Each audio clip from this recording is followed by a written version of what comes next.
Good evening. How is everyone tonight? We are almost done with the book of Ephesians, but we're going to go ahead and finish up the end of chapter 5. If someone would read, please, starting in 5, please reread verse 21, because without verse 21, you really can't read verse 22 and the rest of that chapter. Someone please read chapter 5, starting in verse 21, and read all the way through chapter 6, verse 9, and I'll pause right here, please. Okay, you're back with me. I'd also like you to kind of read a sister companion set of verses in First Peter chapter chapter 2, verse 13. First Peter chapter 2, 13, and then also First Peter chapter 3, verses through 1 through 9. No, I take that back. 1 through 7. First Peter 1 through 7, and I'll pause again. Okay. Um, The basis again for this chapter is remember what we've been talking about. We've been talking about how the Jew and Gentile are one and how make up the ecclesia. We're talking about how, in order to be one, we have to stop acting like children.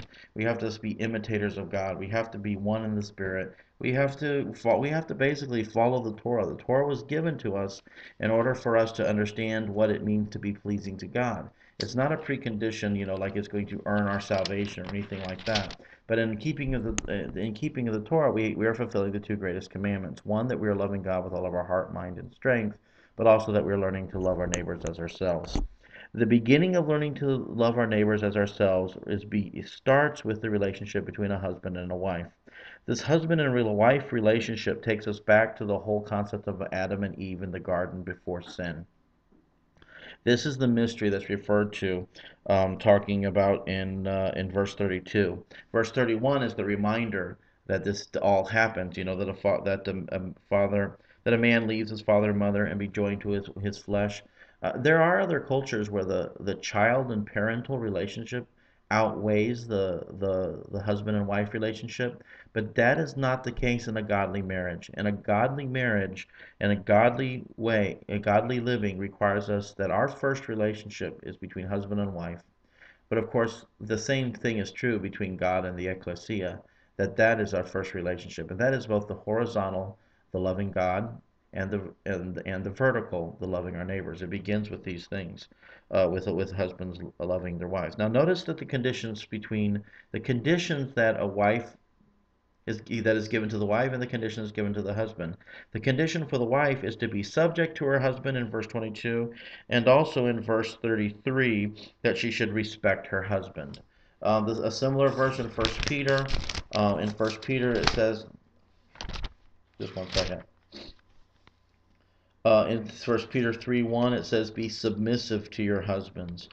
This isn't some kind of a patriarchal system in which the husband is free to do whatever he wants, and that she's required to do whatever it is that he says.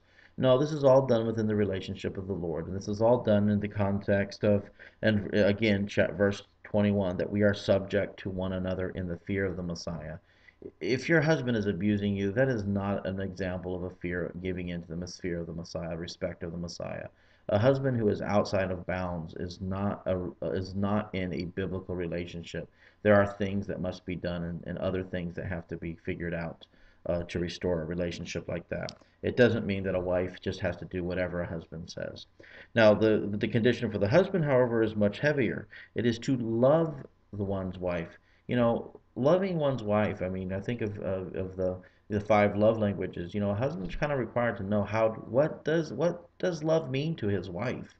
How do you show love? To one's wife. You can't just do whatever you feel like doing, but rather you need to investigate, explore, understand, feel, know your wife.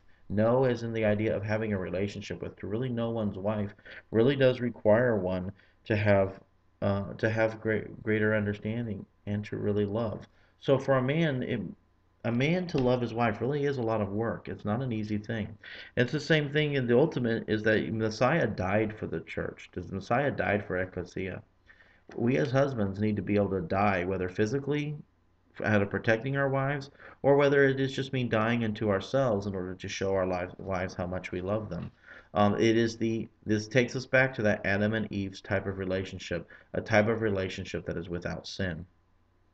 Now, when we get to the children relationship with parents, so for chapter in verse 6 and 1 and 2, and verse 3, we see that in this situation that the children are obeying their parents. This is reflective of what we read in Exodus chapter 20 in the Ten Commandments: honor your father and your mother. This is done because that obedience to the commandments here produces a result, in this case, a long life, but also it teaches the relationship that the child has, or the child's relationship with their father and mother is their first relationship with God. A child's understanding of who mom and dad are begin the relationship that they can eventually have with God. Um, there's a proverb, I believe in Proverbs 3, which talks about that you fear your father's instruction, your discipline of the father, but also do not forsake the Torah of the mother. The mother is the beginning teacher of what it is for a child to have a relationship with God, and children need to honor that.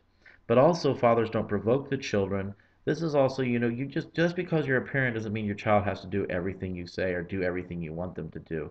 We can be abusive, we can be overbearing, we can be manipulative. Well, these are not right things to do with our children. We're not to provoke our child's anger. When we relate with our children, we are to relate with them in love. Now, interestingly, starting in verse 5 through 9, we also have the issue of slaves and masters. Now, people might say, well, we don't have slavery today.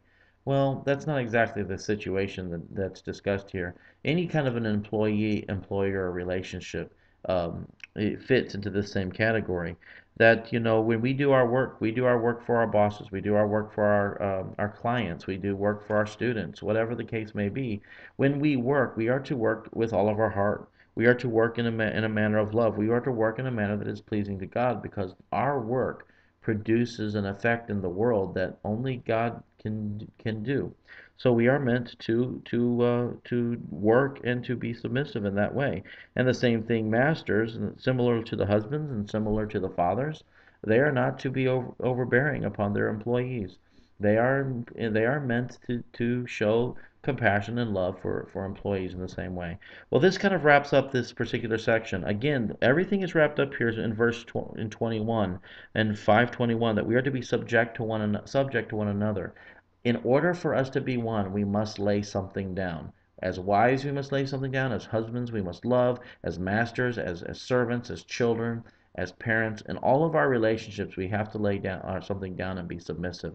It is not it is not just a free or easy thing. In the end, all of these things teach us how it is that we love our neighbors as ourselves. Shalom to everyone. I look forward to next week when we talk about the armor of God.